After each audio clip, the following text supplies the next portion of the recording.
My daughter uninvited me to her wedding for being too poor. I sat on a bench holding my only sandwich. When I saw a beggar digging through the trash with his dog, I gave them my entire dinner. 2 hours later, 15 black BMWs blocked the venue. The man stepped out and simply said something that, "I'm glad to have you here. Follow my story until the end and comment the city you're watching from so I can see how far my story has reached." The phone rang at 7:15 in the morning, cutting through the peaceful silence of my small kitchen. I was standing at the counter, spreading peanut butter on day-old bread for what would be my only meal until dinner. The caller ID showed Cora's name, and my heart immediately lifted. My daughter rarely called anymore, especially not this early. "Cora, sweetheart," I answered, unable to hide the joy in my voice. "How are you feeling? Only 3 days until the big day." The silence that followed lasted long enough to make me check if the call had dropped. When Cora finally spoke, her voice was different. Cold, distant. Nothing like the excited bride-to-be I'd expected. "Mom, I need to talk to you about Saturday." I set down my knife, giving her my full attention. "Of course. What about it? Do you need help with anything? I know I can't afford much, but..." "That's exactly what I'm calling about." Her words came fast, like she'd rehearsed them. "Mom, I've been thinking, and Bradley's family. They're very particular about appearances. The Whitmores have a certain image to maintain." My stomach began to twist. "I don't understand. What does that have to do with..." "You can't come to the wedding." The words hit me like a physical blow. I gripped the edge of the counter, my knees suddenly weak. "What did you say?" "I'm uninviting you, Mom. I'm sorry, but you don't fit in with what we're trying to create. Your clothes, your background, the way you talk about money all the time because you don't have any. It would be embarrassing." I couldn't breathe. 26 years of raising this girl alone, working 3 jobs to keep food on our table, wearing the same 4 dresses for years so she could have new school clothes. 26 years, and this was what I got in return. "Cora, please, I'm your mother. I raised you by myself after your father died. I gave you everything I had. And I'm grateful for that, I really am. But Mom, this is my chance to finally have a real family. The Whitmores are successful people. They vacation in the Hamptons and attend charity galas. They don't need to count every dollar like we always did. I can't have you there reminding everyone of where I came from." Each word felt like a knife twisting deeper. "Where you came from. You came from love, Cora. You came from a mother who worked herself to the bone to give you opportunities. I know, and like I said, I'm grateful. But this is bigger than us now. This is about my future with Bradley and his family. They've already expressed concerns about my background, and having you there would just make things worse." I thought about the new dress hanging in my closet. $300 I'd saved over 8 months, eating nothing but peanut butter sandwiches for lunch every day. It was the first new dress I'd bought myself in 5 years, and I'd chosen it specifically for her wedding. Navy blue with small white flowers, simple but elegant. I'd imagined dancing with her, watching her face light up when she saw me looking my best for her special day. "What about your father's memory?" I whispered, my voice breaking. "He should be represented there. I'm the only connection you have to him." "Mom, please don't make this harder than it already is. I've made my decision. You can watch the ceremony online if you want. Bradley's cousin is live streaming it." Live streaming. She wanted me to watch my only child's wedding through a computer screen like a stranger, like I meant nothing to her at all. "I helped pay for this wedding," I said, my voice stronger now, anger mixing with the pain. "That $2,000 I gave you last month was my entire savings account, money I'd been putting away for emergencies. And I told you not to do that. I never asked you to empty your savings. You did that on your own, and then you held it over my head like you always do. Everything with you is about money, Mom. How much you spent, how much you sacrificed. It's exhausting." My hands were shaking now. It's not about the money, Cora. It's about love. Everything I did, every sacrifice I made, was because I love you more than my own life. I know you love me in your way, but your way isn't healthy, Mom. The guilt trips, the constant reminders of what you've given up for me. Bradley's parents don't do that. They just give freely without expecting gratitude or making you feel like you owe them something. I never wanted you to owe me anything. I wanted you to understand that love sometimes requires sacrifice, that families support each other through hard times. Well, I don't want that kind of family anymore. I want the kind where people are successful and stable and don't have to worry about keeping the lights on. I want to be a Whitmore now. The finality in her voice told me everything I needed to know. This wasn't a discussion. This wasn't even really a phone call. It was a dismissal. So that's it then? 26 years, and I'm just dismissed? It doesn't have to be forever, Mom. Once Bradley and I are settled, maybe things can be different. But right now, I need you to respect my decision and stay away from the wedding. I closed my eyes, picturing her as a little girl, how she used to climb into my lap when thunderstorms scared her, how she'd beg me to read just one more bedtime story, how proud she looked when she graduated high school, running to hug me first, telling me she couldn't have done it without me. That little girl was gone. In her place was a woman who saw me as an embarrassment, a burden, a reminder of a life she wanted to forget. Will you at least tell me about it afterward? Will you call and tell me how beautiful you looked? How the ceremony went? Another long pause. I think it's best if we don't talk for a while, Mom. I need space to start my new life. The line went dead. I stood in my empty kitchen, still holding the phone, still wearing the same worn bathrobe I'd had for 10 years. The peanut butter sandwich sat forgotten on the counter, and suddenly, I wasn't hungry anymore. I wasn't anything anymore. I walked to my bedroom and opened the closet, staring at that navy dress. $300. 8 months of skipped lunches. All for a wedding I wasn't welcome at, for a daughter who no longer wanted me in her life. But even as the tears came, even as my heart broke into pieces, I knew something with absolute certainty. I had been a good mother. I had loved her with everything I had.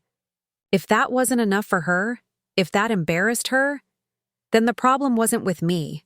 I was going to that wedding, not to cause a scene, not to embarrass her, just to see my little girl get married from a distance, just to be there, even if she didn't want me to be. Because that's what mothers do. We love our children even when they break our hearts. 3 days later, I found myself sitting on a weathered wooden bench across from the most beautiful building I'd ever seen. The Whitmore Estate's main hall rose before me like something from a fairy tale, all white marble columns and cascading flower arrangements. Even from this distance, I could hear the soft melody of a string quartet warming up, the gentle murmur of arriving guests, the clink of expensive glasses being arranged. I'd put on the navy dress after all. It fit perfectly, and despite everything, it made me feel dignified. I'd done my hair in a simple bun and worn my mother's pearl necklace, costume jewelry she'd bought at Woolworth's 40 years ago, but it still caught the light beautifully. If someone glanced my way from across the street, they might think I belonged here. But I didn't belong here.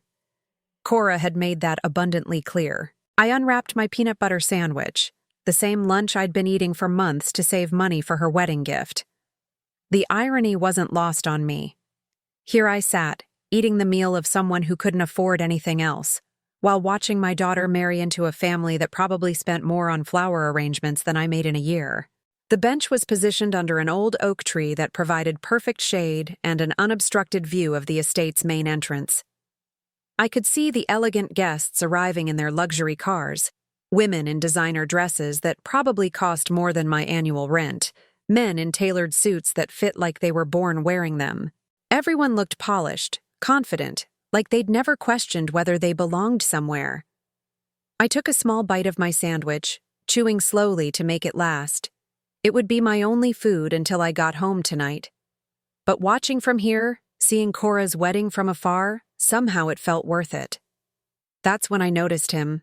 An elderly man was crouched beside a garbage bin near the corner of the street, his weathered hands carefully sorting through the contents. A small dog, some kind of terrier mix with graying fur around his muzzle, sat patiently beside him, his tail wagging hopefully. The man was dressed in layers despite the warm afternoon, a faded brown coat over what looked like several shirts, pants that had seen better decades, and boots that were held together more by determination than leather. But something about him caught my attention. His movements were careful, methodical. He wasn't frantically digging like someone desperately hungry. He was searching with the patience of someone who had learned to find dignity even in desperate circumstances. The dog looked up at his companion with such pure loyalty and love that it made my chest ache. Here was devotion that asked for nothing in return except companionship. The kind of love I thought I'd shared with Cora before she decided I was an embarrassment. The man found something, a partially eaten apple, and examined it carefully before offering it to his dog first. The animal sniffed politely but didn't take it, as if he understood that his friend needed it more. The gesture of offering it first, though, that spoke of a man who still remembered kindness even when he had nothing left to give. I looked down at my sandwich, peanut butter on day-old bread. Simple but filling, probably more substantial than anything that man had eaten today. Before I could talk myself out of it, I stood up and walked toward them. "Excuse me," I called out softly, not wanting to startle either of them. The man looked up, and I was struck by his eyes. They were a warm brown, clear and intelligent, set in a face that showed the wear of too many hard nights, but also held a dignity that circumstances couldn't erase. His silver hair was clean but shaggy, and his beard was neatly trimmed despite his obvious situation. "Ma'am?" he said, straightening up with surprising grace. His voice was cultured, educated. Not what I'd expected. "I was wondering if you and your friend might be hungry," I said, holding out my sandwich. "I have more than I need." He stared at the offering, and for a moment I saw something flicker across his face. Surprise, maybe even suspicion. People probably didn't often approach him with kindness. "That's very generous of you," he said carefully, "but I couldn't take your lunch." "Please," I insisted. "I insist. It's just peanut butter, nothing fancy, but it's fresh." The dog had perked up at the mention of food, his tail wagging more enthusiastically. The man looked down at his companion, and I could see the moment his resolve softened. "Well," he said, "if you're certain. Charlie here hasn't had a proper meal in a couple of days." "Charlie's a handsome fellow," I said, watching as the man carefully tore the sandwich in half, offering the larger piece to his dog first. Charlie accepted it gently, his tail never stopping its grateful motion. "He's been with me for 3 years now," the man said, taking a small bite of his portion. "Found him as a puppy, abandoned behind a restaurant. Funny how the ones who have the least are sometimes the most loyal." Something in his tone made me look at him more closely. "You speak like someone who's seen both sides of life." He smiled, and it transformed his entire face. "I suppose I have. Life has a way of teaching lessons you never expected to learn. What about you? What brings you to sit on a park bench dressed for a wedding?" The question caught me off guard. I gestured toward the estate across the street. "My daughter's getting married today. Over there." His eyes followed my gesture, taking in the obvious luxury and grandeur of the celebration. "And you're here instead of there because—" The kindness in his voice, the genuine interest, broke something open inside me. "Because she uninvited me. Said I would embarrass her in front of her new family." "Ah." He nodded slowly, like he understood something important. "And yet here you are, close enough to share in her joy from afar, but far enough away to honor her wishes. That takes a special kind of love." I felt tears threatening again. I raised her by myself after her father died, 26 years of putting her first, and this is what I get. She's ashamed of where she came from. Children sometimes mistake the packaging for the contents, he said quietly. They see poverty and think it means failure. They don't see the love, the sacrifice, the strength it takes to raise a child with nothing but determination and heart. His words were like a balm to my wounded soul. Here was a stranger who understood what my own daughter couldn't see. "What about you?" I asked. "Do you have family?" His expression grew distant. "I had a daughter once. Lost her to my own mistakes, my own pride. By the time I learned what really mattered, it was too late to fix things between us. I'm sorry. So am I. But it taught me something valuable about the nature of love and family. Sometimes the people who are supposed to love us fail us, and sometimes complete strangers show us more kindness than we've ever known." He finished the last bite of sandwich and looked at me with those remarkably clear eyes. "Thank you for this. For seeing us as human beings worth feeding. You have no idea how rare that kind of compassion is." "Everyone deserves kindness," I said simply. "Yes," he agreed. "They do. But not everyone is brave enough to act on that belief. You are, though. You're braver than you know." Charlie had finished his portion and was now sitting politely, looking back and forth between us as if following our conversation. The man reached down to scratch behind the dog's ears. "We should let you get back to your vigil," he said. "But thank you again. This meant more than you can imagine." "Take care of yourselves," I said. "Both of you." As I walked back to my bench, I felt lighter somehow. Sharing that simple meal had filled something empty inside me that I hadn't even realized was there. Maybe it was knowing that I could still help someone, still matter to someone, even if that someone was a stranger. I settled back onto the bench and watched as more guests arrived at the estate. The ceremony would start soon. My daughter would walk down that aisle, and I would watch her become a wife from this distance, holding on to the memory of her childhood when she still thought I was the most important person in her world. But something had changed during my brief encounter with the man and his dog. I no longer felt quite so alone, quite so worthless. I had shown kindness when I could have wallowed in my own pain. I had chosen to give when I had little to spare. Maybe that said something about who I really was. Maybe that was worth something, even if my daughter couldn't see it. 2 hours had passed since my encounter with the homeless man and his dog. The wedding ceremony had begun, and I could hear the distant sound of music drifting across the street from the Whitmore estate. A Bach piece, I thought. Something elegant and timeless that spoke of old money and refined taste. Everything Cora had always dreamed of. I remained on my bench, watching the last few stragglers hurry through the ornate gates. Women clutching small beaded purses, men adjusting their cufflinks, everyone moving with the confidence of people who belonged exactly where they were going. I wondered if Cora was nervous, if she was thinking about me at all, or if she was so caught up in finally achieving her dream that she'd forgotten I existed. The afternoon sun was beginning to shift, casting longer shadows across the manicured grounds. I was considering whether to stay for the reception or head home when I heard the sound of engines approaching. Not just 1 or 2 cars, but what sounded like a convoy. I turned to see a procession of black BMW sedans turning onto the street, 15 of them, each one gleaming like it had just rolled off the showroom floor. They moved in perfect formation, their windows tinted so dark I couldn't see who was inside. The lead car pulled up directly in front of the estate's main entrance, while the others arranged themselves along the street with military precision. The entire wedding party on the estate grounds stopped what they were doing. Guests who had been mingling on the terrace turned to stare. Even the string quartet seemed to falter for a moment before resuming their performance with less certainty. My heart began to race.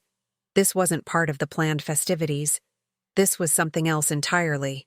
The driver of the lead BMW stepped out first, a tall man in a black suit who moved with the bearing of professional security. He walked around to the passenger side and opened the rear door with practiced efficiency. The man who emerged took my breath away. Gone were the layers of worn clothing, the weathered boots, the unkempt appearance. In their place stood someone I barely recognized, the same man I had shared my sandwich with but transformed. He wore an impeccably tailored charcoal suit that probably cost more than I made in several months. His silver hair was perfectly styled, his beard trimmed to precise lines. But it was his bearing that struck me most, the way he carried himself with quiet authority, like someone accustomed to being the most important person in any room he entered. Charlie emerged from the car beside him, but even the dog looked different. His fur had been brushed to a glossy shine, and he wore a leather collar that looked like it was made by the same craftsman who created designer handbags. Yet his tail wagged with the same enthusiasm when his eyes found mine across the street. I sat frozen on my bench, my mind struggling to process what I was seeing. This couldn't be the same man who had been searching through garbage just hours ago. But those eyes, those warm, intelligent brown eyes, were unmistakable. He stood for a moment beside his car, surveying the estate grounds with the calculating gaze of someone taking inventory. Then his eyes found mine, and he smiled. Not the grateful, humble smile of someone accepting charity, but something far more complex, something that held secrets and power and a depth I was only beginning to understand. He said something to his driver, who nodded and returned to the car. Then he began walking toward me, crossing the street with measured steps, while Charlie trotted happily beside him. The 15 cars remained where they were, their drivers standing at attention like an honor guard. As he approached my bench, I could see details I had missed before. His shoes were handmade Italian leather. His watch was the kind I had only seen in magazine advertisements. Even his posture spoke of wealth and authority. Not the careful dignity of someone with nothing, but the relaxed confidence of someone who had never doubted their place in the world. "Hello again," he said, settling onto the bench beside me as if we were old friends meeting for afternoon tea. I stared at him, my mouth opening and closing without sound. Finally, I managed to whisper, "Who are you?"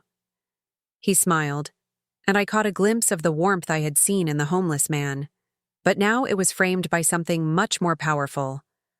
"William Ashford," he said simply, "and I owe you a debt of gratitude." The name hit me like a physical blow. William Ashford. I knew that name. Everyone knew that name. He owned half the commercial real estate in 3 states. His face had been on the cover of Forbes magazine just last month. His net worth was measured in billions, not millions. But you were," I stammered. "Homeless?" "Yes, in a manner of speaking. It's something I do periodically. A way of testing the true nature of humanity when people think I have nothing to offer them." His eyes grew serious. "Most people fail that test, Eunice." The fact that he knew my name sent another shock through me. "How do you—" "After you left, I made some inquiries. It's not difficult when you have the right resources." He gestured toward the estate across the street. I wanted to understand the full story before I acted. "Acted? What do you mean, acted?" William leaned back against the bench, his gaze moving to the wedding celebration.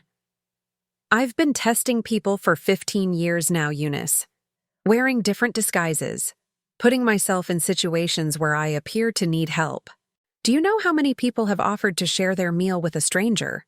In 15 years of trying?" I shook my head. 7. You're the 7th. And you're the first who clearly had so little to spare that sharing meant going without yourself. His voice softened. "You gave away your only food to feed a homeless man and his dog. You saw dignity where others saw failure. You chose compassion over self-preservation." Tears were starting to blur my vision. "It was just a sandwich." "No," he said firmly. "It was everything. It was proof that goodness still exists in a world that often seems to have forgotten what that means." Charlie had wandered over and was sitting at my feet, looking up at me with those same loyal eyes. I reached down to pet him, and his tail wagged with pure joy. "Why?" I asked. "Why do you test people like this?" William's expression grew distant. Because I once had everything handed to me and took it all for granted. I was cruel to people who deserved better. I valued wealth over character, status over substance. It cost me the person I loved most in the world. He paused, his hands folded in his lap. My daughter. She died in a car accident 20 years ago, and the last words we spoke to each other were in anger. She had wanted to marry someone I considered beneath our family's station. I threatened to disown her if she went through with it. My heart clenched. Oh, William. She went through with it anyway. And 3 months later, she and her husband were killed by a drunk driver. I never got the chance to tell her I was wrong, that love matters more than money, that character matters more than credentials. The pain in his voice was raw, real. This wasn't the polished suffering of someone who had learned to use their tragedy for sympathy. This was the deep, abiding grief of someone who had lost everything that truly mattered. I started the testing as a way to find people like her husband, good people who might not look right on paper, but who had genuine hearts. I wanted to help them, to honor her memory by supporting the kind of person she saw value in. He turned to look at me directly. And occasionally, I find someone like you. Someone who reminds me that there are still people in this world who understand that our worth isn't measured by our bank accounts or our social connections, but by how we treat others when we think no one important is watching. The sounds from the estate seemed to fade as the weight of his words settled over me.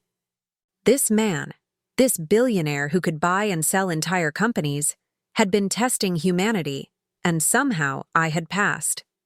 What happens now? I asked. William stood up, adjusting his suit jacket with practiced ease. Now, I think it's time I attended this wedding, as a friend of the bride's family. My stomach dropped. William, no. Please don't cause a scene. I don't want to embarrass Cora any more than I already have just by existing. He looked down at me, and his smile was gentle but determined. My dear Eunice, I'm not going to embarrass anyone. I'm simply going to attend a wedding and perhaps share a few thoughts about the nature of family and the true meaning of worth. He extended his hand to me. Would you care to accompany me, as my honored guest? I stared at his outstretched hand, my mind reeling. Everything I thought I knew about this day had just changed. The homeless man I had fed was one of the most powerful people in the country. The daughter who had rejected me was about to encounter a force she had never imagined. But more than that, I was being offered something I had never expected. The chance to walk into that wedding not as an embarrassment, not as someone who didn't belong, but as the guest of honor of someone who understood exactly what kind of person I really was. I took his hand and let him help me to my feet. Yes, I said, my voice stronger than it had been all day. I think I would like that very much. Walking through the gates of the Whitmore estate on William Ashford's arm was like stepping into a different world, the same world I had been watching from across the street, but now I was inside it, part of it. The marble walkway felt solid beneath my feet. The scent of expensive roses filled the air, and everywhere I looked, I saw the kind of elegance Cora had always dreamed of. But more than the luxury, what struck me was the reaction of the guests. Conversations stopped mid-sentence as we passed. Heads turned. Whispers started immediately. Not malicious whispers, but the kind that happen when someone truly important arrives unexpectedly. I could hear fragments. Is that William Ashford? What's he doing here? Who's the woman with him?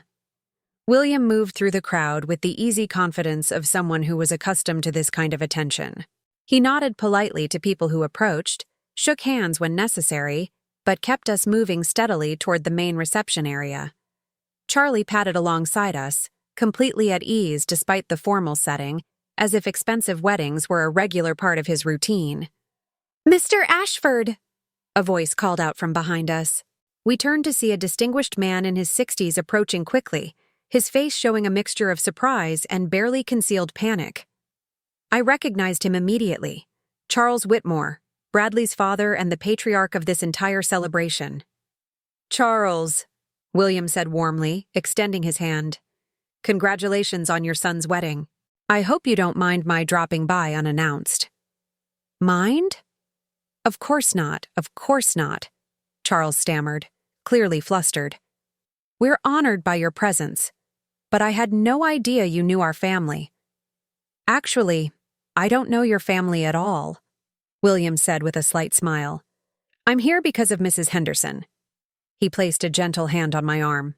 "She's an old friend, and when I learned about today's celebration, I simply had to attend." Charles' eyes shifted to me for the first time, and I could see him trying to place me. His expression was polite, but confused. Clearly, I wasn't on any guest list he was familiar with. "Mrs. Henderson," William continued, "is one of the most remarkable women I've had the privilege to know. A woman of extraordinary character and generosity." "How lovely," Charles said, though his confusion was evident. "And how do you two know each other?" "She fed me when I was hungry," William said simply. "Shared her only meal with a stranger who needed it more than she did." In my experience, that kind of selfless compassion is incredibly rare. I felt my cheeks burning with embarrassment, but William's hand on my arm was steady and reassuring. Around us, more people were gathering, drawn by the novelty of William Ashford attending an event he hadn't been expected at. That's wonderful," Charles said, still clearly puzzled about why this warranted a personal appearance from one of the most powerful men in the state. "Where I come from," William continued, his voice carrying just loud enough for the growing crowd to hear, "we believe that character is the true measure of a person's worth. Not their bank account, not their social connections, but how they treat others, especially when they have little to give." I could see heads nodding throughout the gathering. This was exactly the kind of sentiment that played well at charitable events and society functions. The idea that virtue mattered more than wealth, even though most of these people had never had to choose between the two. "Mrs. Henderson embodies that principle better than anyone I've ever met," William went on.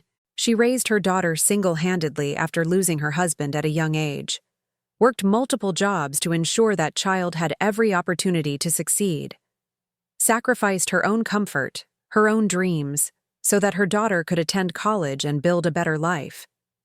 My heart was pounding now.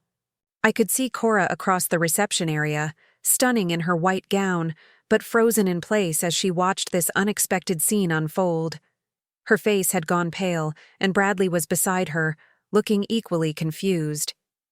"And today," William's voice grew softer, more intimate, "that same daughter is getting married in this beautiful ceremony. A daughter who has clearly achieved everything her mother dreamed for her." Charles nodded along, smiling now, caught up in what seemed like a heartwarming story. "How wonderful that you're here to celebrate with them both." "Actually," William said, and something in his tone made the entire gathering lean in closer, "Mrs. Henderson wasn't originally planning to attend today's festivities."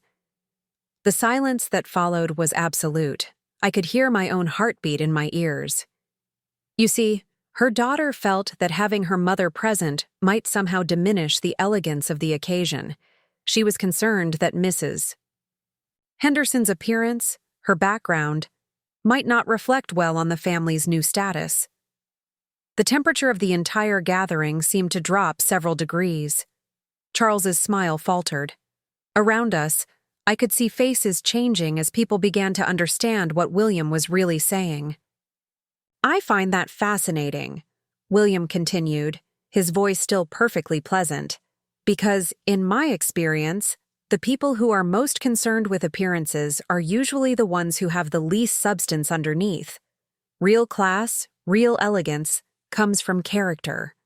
From the kind of love that sacrifices everything for someone else's happiness." Cora was moving toward us now, her face a mixture of panic and fury. She had clearly recognized me, despite my new status as William Ashford's honored guest. "Mr. Ashford," she called out as she approached, her voice bright and false. "What a wonderful surprise. I'm Cora, the bride." "Ah, yes," William said, turning to face her with a smile that didn't quite reach his eyes. The daughter. Congratulations, my dear.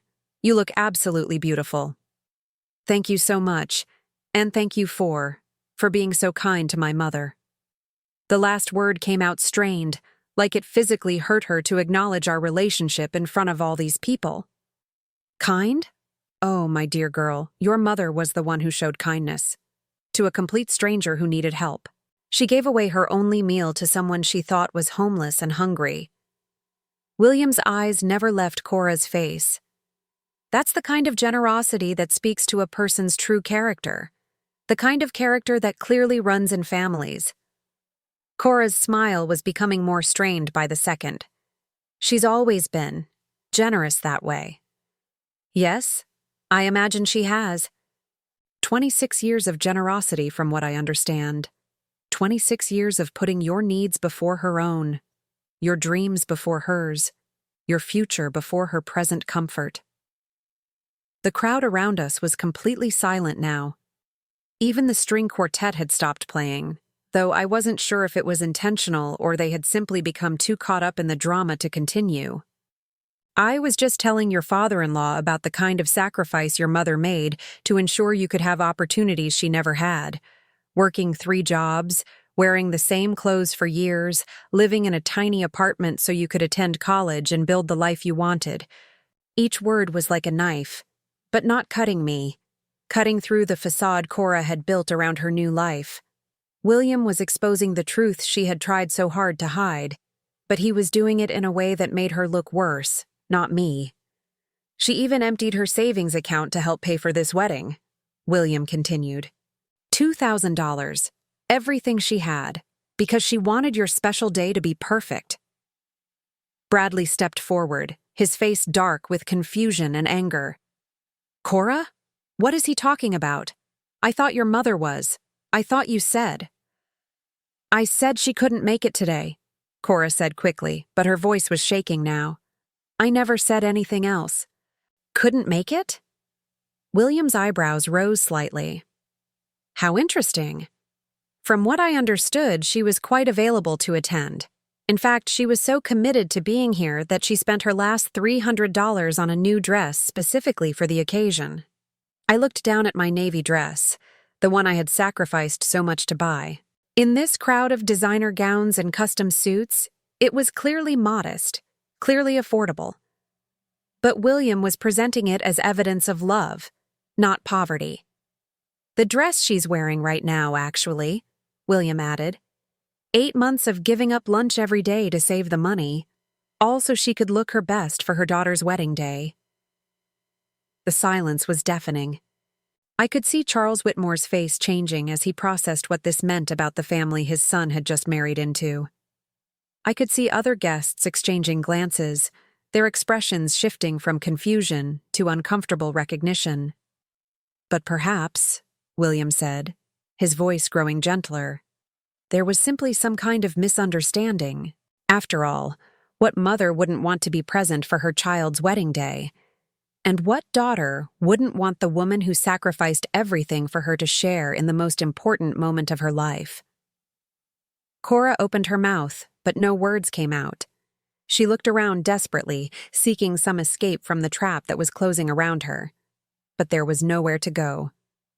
Everyone was watching. Everyone was waiting for her answer. Yes, she finally whispered. Yes, of course there was a misunderstanding. I'm so glad you're here, Mom. But it was too late. The damage was done.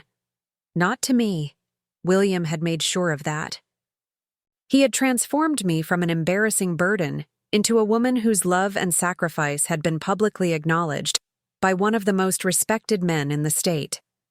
The damage was to Cora's carefully constructed image, to the story she had told about herself and her background. In trying to erase me, she had created a lie that was now impossible to maintain. William smiled at her, a kind but knowing expression. I'm sure you are, dear. After all, family is everything, isn't it? The people who love us enough to give us their last meal, their last dollar, their last hope. Those are the people who truly matter. And with that, he had said everything that needed to be said. The wedding reception continued around us, but the atmosphere had fundamentally changed. Conversations resumed, but they were quieter, more subdued. I could feel eyes on me wherever William and I moved. Not the dismissive glances I had expected, but something closer to respect. Or perhaps curiosity about the woman who had somehow earned William Ashford's public endorsement. Cora had disappeared shortly after William's speech, claiming she needed to touch up her makeup. Bradley had followed her, his face tight with questions that clearly needed immediate answers. The Whitmore family was doing their best to maintain the facade of celebration, but I could see Charles and his wife exchanging worried glances when they thought no one was looking. William had introduced me to several people as a dear friend, and each time he shared some small detail about my character or my sacrifices for Cora. Never in a way that felt performative or calculating, but with genuine warmth and admiration. People listened to him, nodded along, asked me polite questions about my life. For the first time in years, I felt seen. But underneath the surreal nature of finding myself the honored guest at a wedding I hadn't been invited to, I was struggling with a growing unease. This wasn't really about me being vindicated or accepted. This was about Cora being exposed, humiliated in front of the very people she had wanted so desperately to impress. "You're having second thoughts," William observed quietly as we stood near the elaborate dessert table. Charlie was lying contentedly at our feet, occasionally accepting small treats from admiring guests who seemed charmed by his presence. "How did you know?" "Your face is very expressive. And you have a kind heart, the same heart that made you share your sandwich with a stranger. You're worried about your daughter." I nodded, watching across the room where Cora had finally returned, her smile bright but brittle as she accepted congratulations from guests. "She made a terrible choice, but she's still my daughter. And this feels like revenge." "Is it revenge you want?" The question hung between us. I thought about the phone call 3 days ago, the casual cruelty in Cora's voice, the way she had dismissed 26 years of love as an embarrassment. I thought about sitting alone on that bench, eating my last meal while watching her wedding from a distance like an unwelcome stranger. "No," I said finally, "I don't want revenge. I just wanted her to see me, to acknowledge that I matter, that what I did for her mattered. And now? Now I'm afraid she'll never forgive me for this, that I've lost her forever." William was quiet for a long moment, his eyes following my gaze to where Cora was laughing too loudly at something one of her new relatives had said. "Eunice, can I tell you something about forgiveness?" I nodded. Real forgiveness, the kind that heals instead of just patching over wounds, requires truth first. You can't forgive what you won't acknowledge happened. Your daughter convinced herself that you were the problem, that your love came with too high a price, that your sacrifices were somehow burdensome instead of beautiful. He paused, adjusting his tie with the unconscious gesture of someone accustomed to formal wear. But she was living a lie, building her new life on the foundation of denying who you are and what you gave her.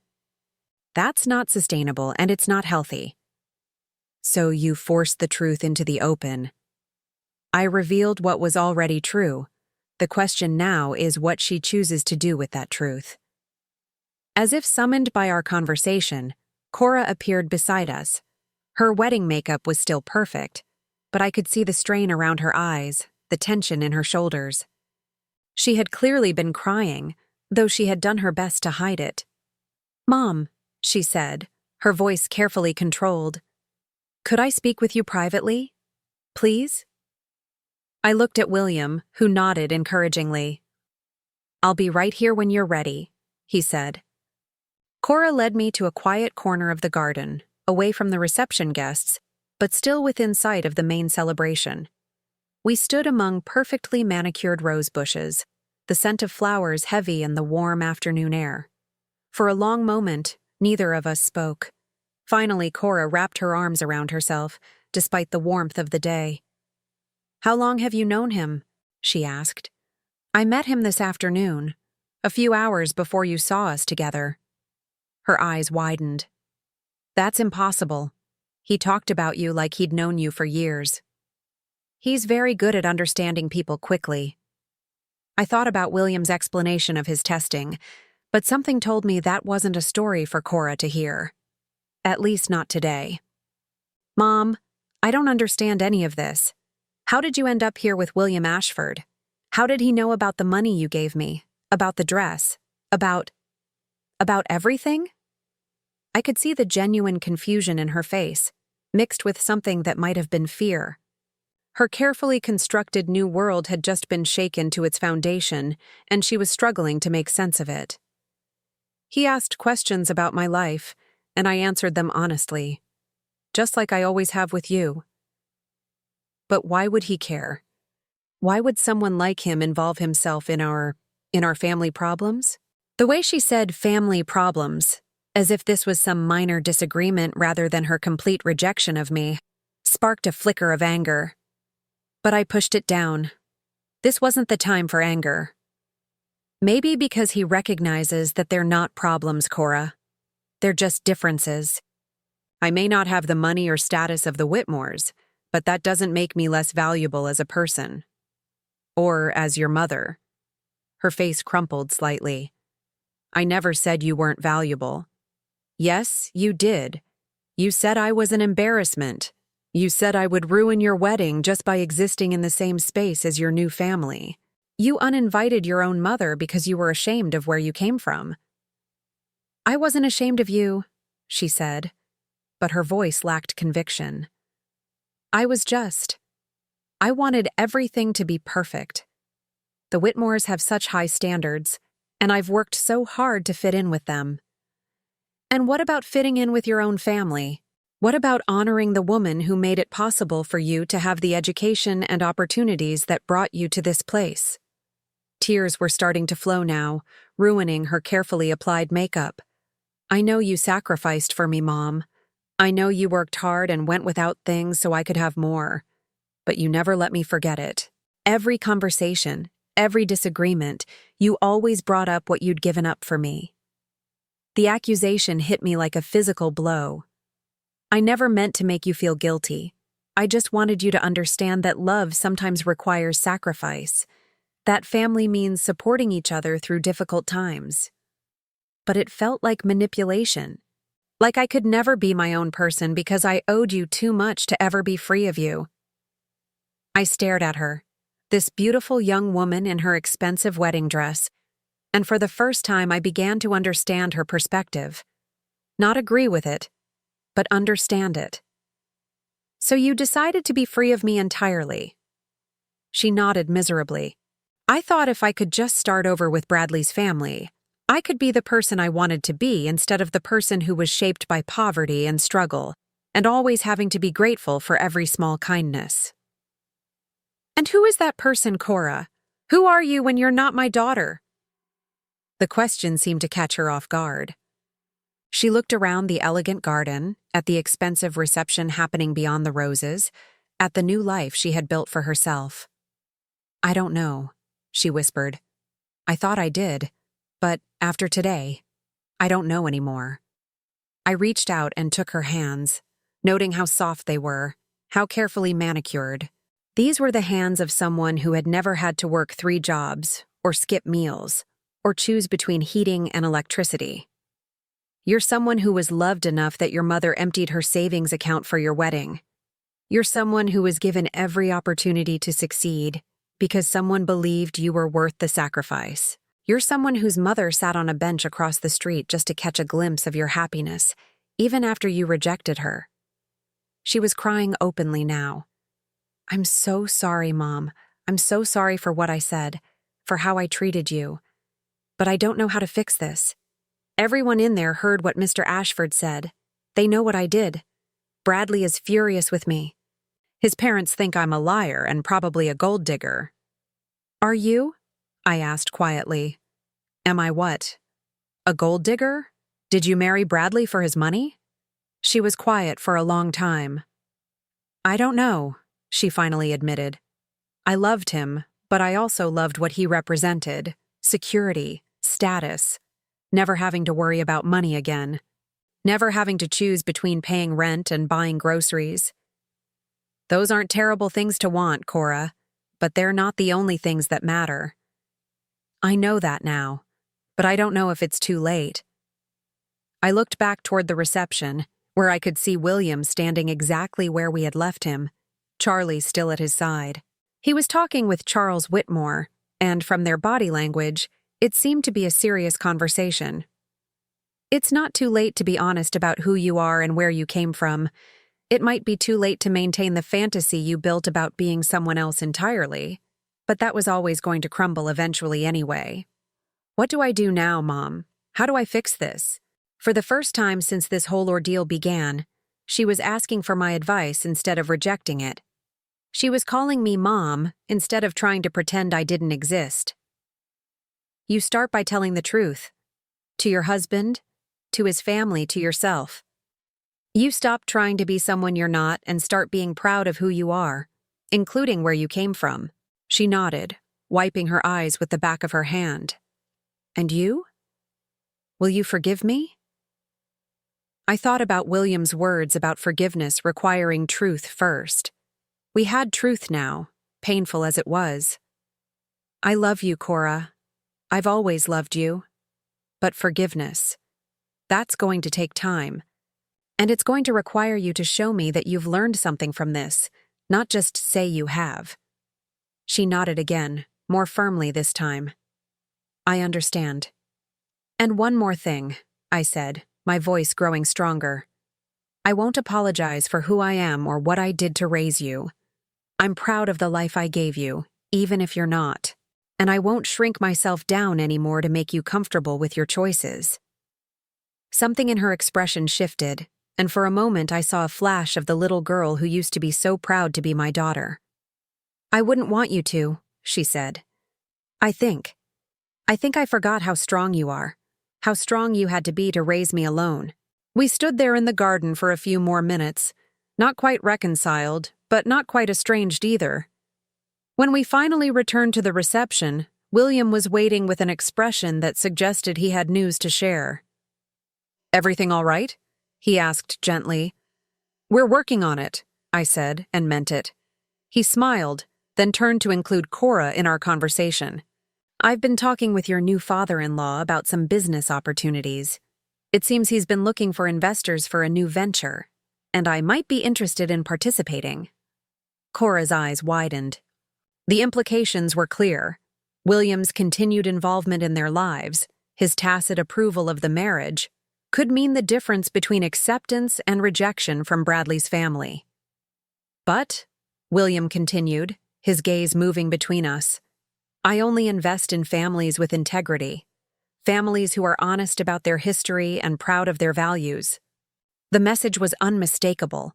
Cora could have William's support and everything that came with it, but only if she stopped running from who she really was. I understand, she said quietly. William nodded, then turned to me.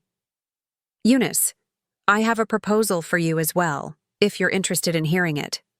6 months later, I stood in my new office on the 15th floor of the Ashford Foundation building, looking out over a view of the city that still took my breath away. The morning sun streamed through floor-to-ceiling windows, illuminating the mahogany desk where I had just finished reviewing grant applications from families in crisis. Families like mine had been once upon a time. The transformation of my life had been gradual but profound. William's proposal that day at the wedding had been both simple and life-changing. He wanted me to head the family services division of his charitable foundation, not as a token gesture or out of pity, but because he believed my experiences, both the struggles and the love that had carried me through them, gave me unique insight into what families truly needed. You understand poverty from the inside, he had explained during our first official meeting. But more importantly, you understand love, real love, not the conditional affection that disappears when circumstances change.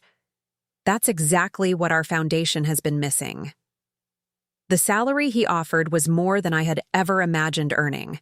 $60,000 a year, with full benefits and a retirement plan that would ensure I never had to worry about my basic needs again.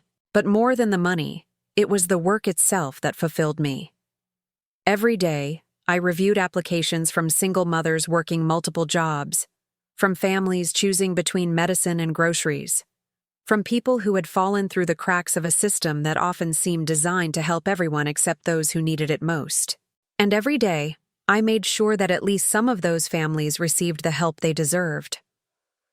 Charlie had become the office therapy dog, though William insisted that was Charlie's idea rather than his. The aging terrier seemed to have an instinct for which visitors needed comfort most.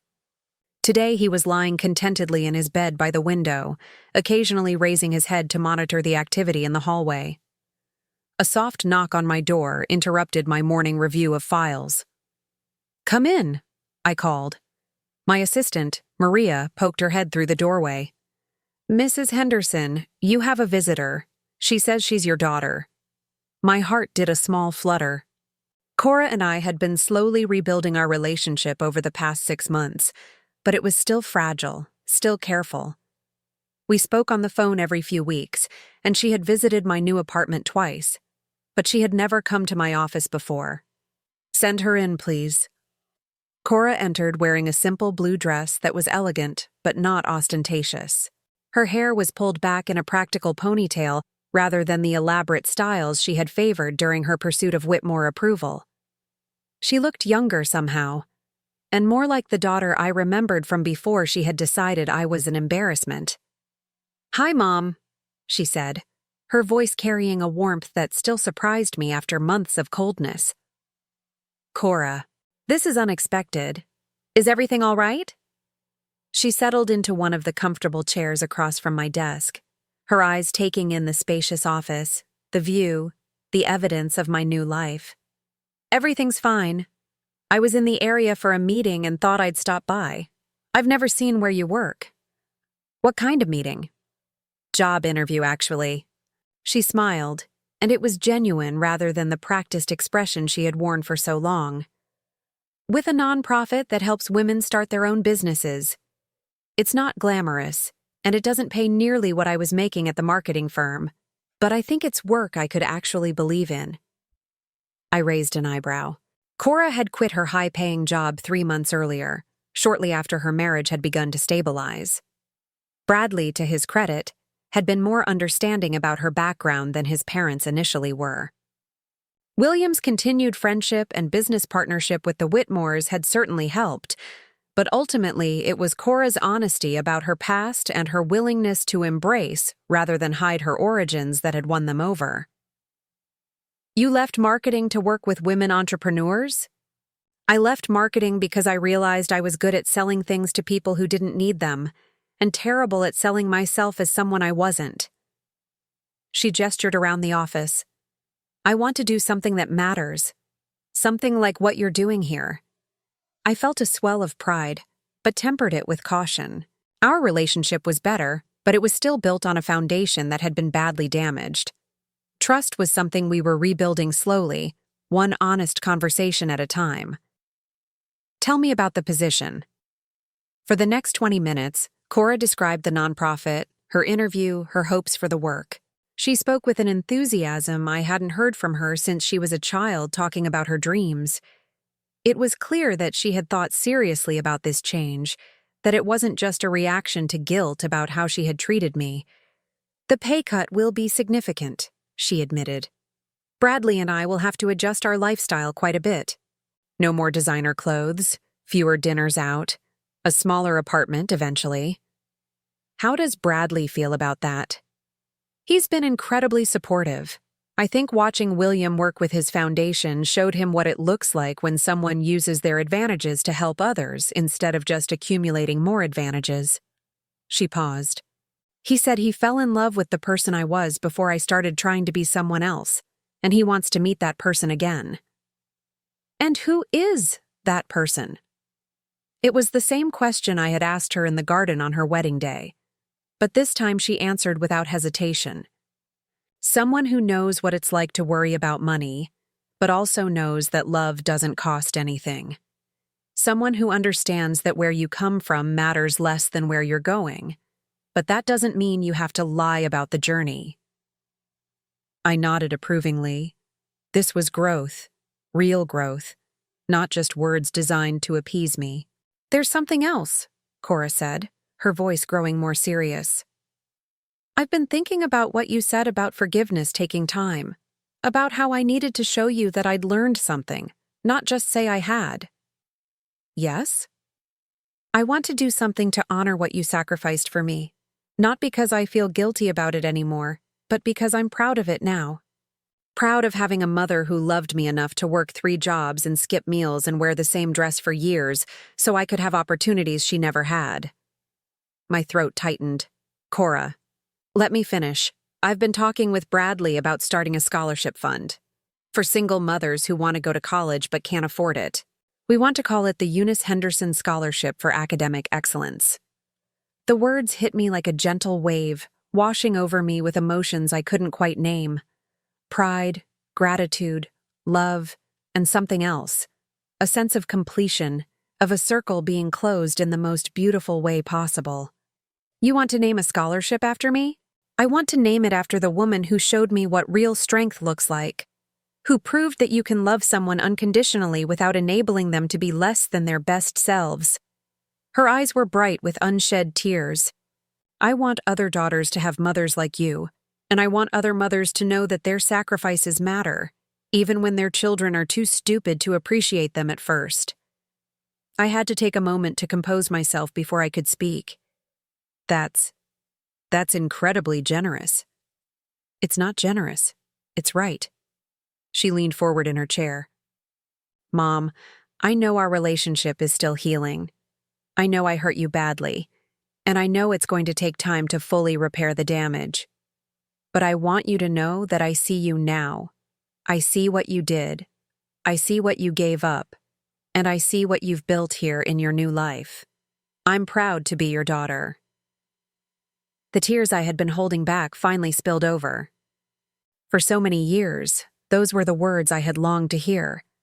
Not gratitude born of obligation, but recognition born of understanding. I'm proud of who you're becoming, I said. The woman who wants to help other women build businesses, who's honest about her past, who's learned to value character over appearance. That's the daughter I always believed you could be. We sat in comfortable silence for a few minutes, watching the city move below us through the large windows. Charlie had wandered over and was now resting his head on Cora's foot, accepting gentle scratches behind his ears. Will you consider being on the scholarship selection committee? Cora asked. I can't think of anyone better qualified to identify which applicants have the determination and character to succeed. I'd be honored. She smiled, and for the first time in years, it reminded me of the little girl who used to beam with pride when she brought home a good report card or a drawing she had made especially for me. There's one more thing, she said. Bradley and I have been talking about starting a family. When that happens, I want my children to know their grandmother, the real grandmother, not some sanitized version who pretends to be something she's not.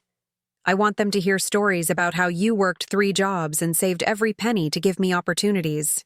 I want them to understand that love sometimes requires sacrifice, and that the people who love them enough to make those sacrifices are the most valuable people in their lives.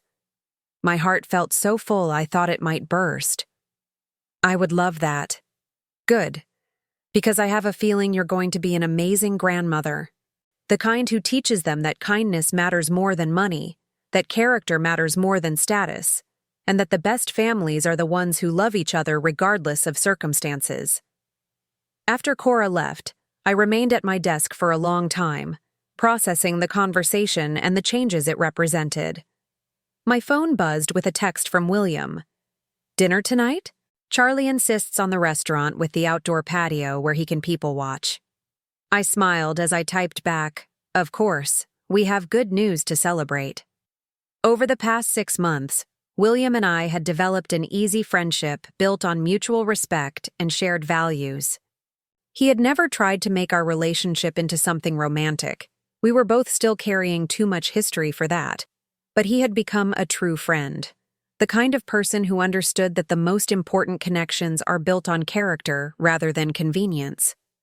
As I gathered my things to leave for the day, I caught sight of my reflection in the window. The woman looking back at me was still recognizably the same person who had sat on that park bench 6 months ago, but she was transformed. She wore a tailored suit that fit perfectly. Her hair was professionally styled, and her posture spoke of confidence and purpose. But more than the external changes, there was something different in her eyes. They held the peace that comes from knowing your worth, from finding work that matters, from loving people who love you back in healthy ways. I had lost a daughter who was ashamed of me, but I had gained one who was proud of me. I had lost a life of financial struggle, but I had gained work that used my struggles to help others. I had lost the illusion that love meant accepting mistreatment, but I had gained the knowledge that real love, the kind worth having, requires honesty, respect, and mutual growth. As Charlie and I headed toward the elevator, I thought about the homeless man who had searched through garbage while his loyal dog waited patiently beside him. That man had been testing humanity, looking for evidence that kindness still existed in the world.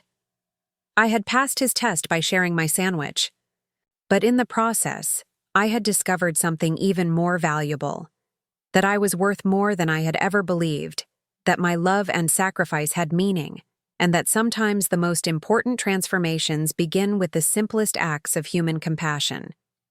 The elevator doors closed behind us, and as we descended toward the street level where my new life was waiting, I felt something I hadn't experienced in years, complete contentment with who I was and where I belonged. I was home. Now I'm curious about you who listened to my story. What would you do if you were in my place? Have you ever been through something similar? Comment below. And meanwhile, I'm leaving on the final screen 2 other stories that are channel favorites, and they will definitely surprise you. Thank you for watching until here.